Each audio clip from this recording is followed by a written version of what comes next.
સરકાર દ્વારા 40% ને બદલે 20% સ્ટાઇપેન્ડ અપાતા વધુ એકવાર રાજ્યભરના રેસિડેન્ટ ડોક્ટરો આજથી હડતાલ પર ઉતર્યા.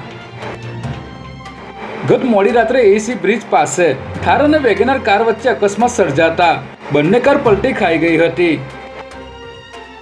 નવા નરોડામાં મહિલા કોન્સ્ટેબલ પર શક રાખીને મારઝૂડ કરતા પતિ સહિત સાસરિયાઓ સામે પોલીસે ગુનો નોંધ્યો. ગુજરાતમાં ફરી વરસાદી વાદળો છવાયા. આજે વહેલી સવારથી અમદાવાદ સહિત રાજ્યના 36 તાલુકામાં વરસાદે એન્ટ્રી કરી. નારોલમાં મિત્ર પાસેથી ઉછીના લીધેલા પૈસા પરત ન આપતા યુવકનું અપહરણ કરીને 2 દિવસ ગોંધી રાખીને ચાબુકથી માર માર્યો. દાણી લીમડામાં 2 બુકાનીધારી શખ્સે એક વૃદ્ધને રોકીને તું કેમ પોલીસ સાથે સંબંધ રાખે છે કહીને બેઝબોલના દંડાથી માર માર્યો.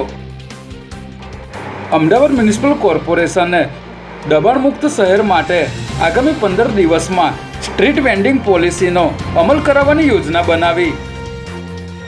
સ્ટેટ મોનિટરિંગ સેલના વડા નિર્લિપ્ત રાયે માધુપુરા ક્રિકેટ સટ્ટાના મોસ્ટ વોન્ટેડ દીપક ઠક્કરની દુબઈથી ધરપકડ કરી.